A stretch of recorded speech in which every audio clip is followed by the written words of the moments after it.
여러분 안녕하십니까? 오늘은 제15장 화폐의 수요와 공급 가운데 화폐와 거시경제 변수와의 관계, 그리고 토빈의 자산 선택 이론을 중심으로 설명하겠습니다.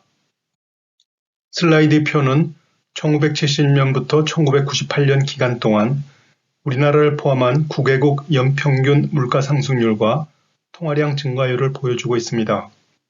인플레이션율이 높은 나라에서는 통화량 증가율도 높았고, 반대로 인플레이션율이 낮은 나라에서는 통화량 증가율이 낮았는데, 인플레이션은 언제 어디서나 화폐적 현상이다 라는 통화론자 프리드먼의 발언을 확인할 수 있습니다. 한편 그림은 우리나라 전년 동기 대비 M2 통화량 증가율이 통계청이 발표하는 경기 순환상 대체로 경기 후퇴에 앞서 감소하고 경기 후퇴 후반부에서는 상승하는 추세가 일어나는 것을 보여줍니다. 이 추세는 경기 순환이 일어나는 단기에서 통화량과 총생산 사이에 일방향적인 인과관계가 성립하지 않는다는 심증을 가지게 합니다. 실제로 쌍방향적인 인과관계를 가지는 것으로 나타납니다.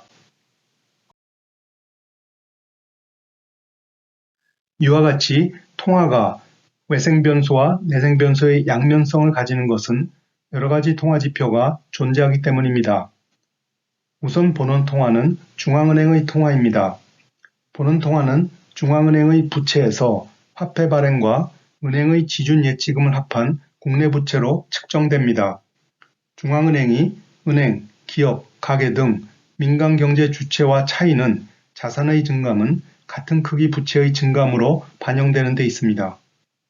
물론 중앙은행도 자본이 있기는 합니다만, 중앙은행의 자산과 부채가 항상 같이 움직이는 것은 팬데믹에 대응해 중앙은행이 기업 채권 등 위험자산을 매입할 때 정부의 손실보전 조항이 동반하는 사실에서 엿볼 수 있습니다. 그렇지 않을 경우 자본 잠식이 일어날 수 있기 때문입니다. 작년 한국은행 대차 대조표에 따르면 본원통화는 부채의 절반이 채 되지 않는데 중앙은행 발행 채권인 통화안정증권 때문입니다. 164조, GDP 대비 8.6%에 이르는 통화안정증권은 왼편 자산 항목의 가장 큰 비중을 차지하는 해외 자산에서 비롯하고 있습니다. 원화 국제화가 미흡한 소규모 개방 경제에서 갑작스런 자본 유출에 대비해 중앙은행은 자기 보험으로서 경상수지 흑자 또는 해외 자본 유입을 보유 외환으로 적립합니다. 이 과정에서 늘어난 유동성은 중앙은행이 통화안정증권을 발행해 환수하게 되는데 이를 중화정책이라고 합니다. 이때 중앙은행의 해외 자산 매입은 본원통화 대신 통화안정증권의 발행을 동반합니다. 중앙은행 발행 채권이 국내 자산의 4배 가까운 것은 중화정책이 광범위하게 수행되었음을 시사합니다. 대차 대조표 항목을 본원통화를 제외한 국내 순자산, 해외 순자산, 그리고 본원통화로 3분하면 공개시장, 요수신 등의 통화정책은 세 항목의 변동과 조정으로 수행됩니다. 한편 중심국 미 연준은 중앙은행 발행채권이 없습니다. 대신 국내 자산의 가장 큰 비중을 차지하는 국채가 중요한 통화정책 수단입니다.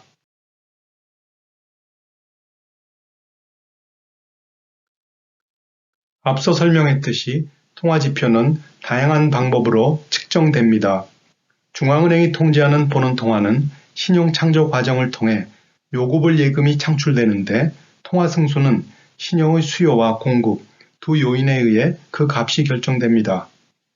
따라서 본원통화가 아닌 통화지표는 외생성과 내생성의 두 속성을 공유합니다. 여기서 중앙은행이 통화정책 수단으로서 지준율을 결정하는데 중앙은행에 따라서 연준과 같이 초과지준의 이자를 지급하거나 반대로 유럽중앙은행이나 일본중앙은행과 같이 이자를 받는 경우도 있습니다.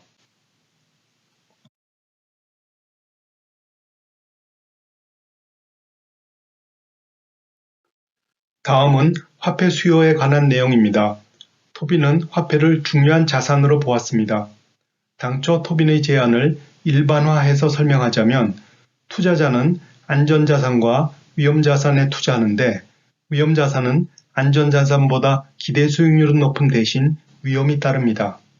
그림에서 수평축은 위험지표로 투자 수익률의 표준 편차를, 수직축은 기대 수익률을 나타내며 M은 안전자산을, E는 위험자산을 각각 나타냅니다.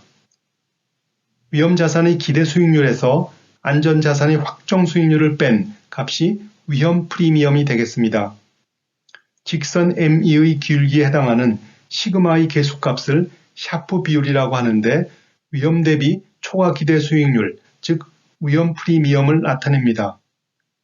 투자자는 M과 E를 연결하는 직선 위의 한 점을 선택하며 어떤 점을 선택하든 샤프 비율은 같습니다.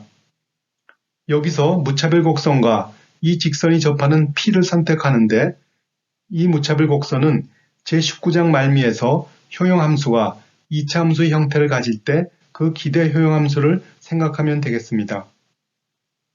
직선 ME의 식의 유도 과정은 다음과 같습니다.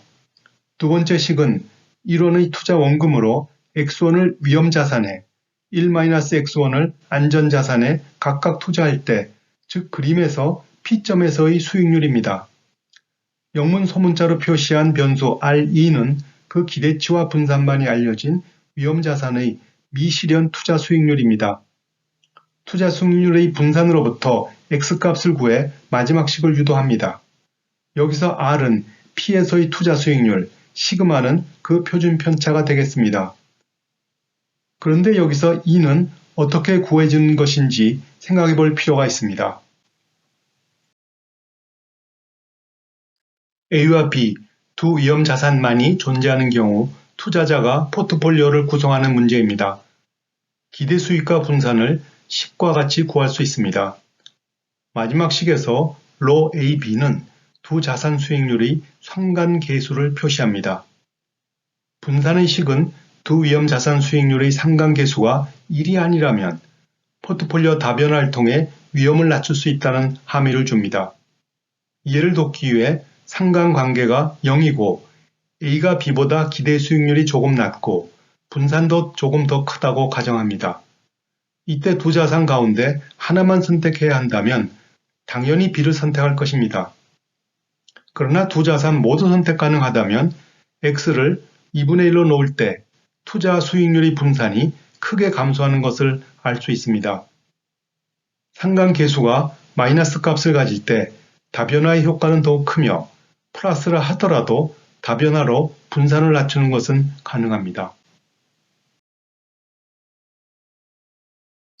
한편 위험자산을 한 개별 기업의 주식이라고 하고 개별 기업의 주식이 다수 있을 때 다변화를 통해 효율적인 포트폴리오 프론티어를 구축할 수 있습니다.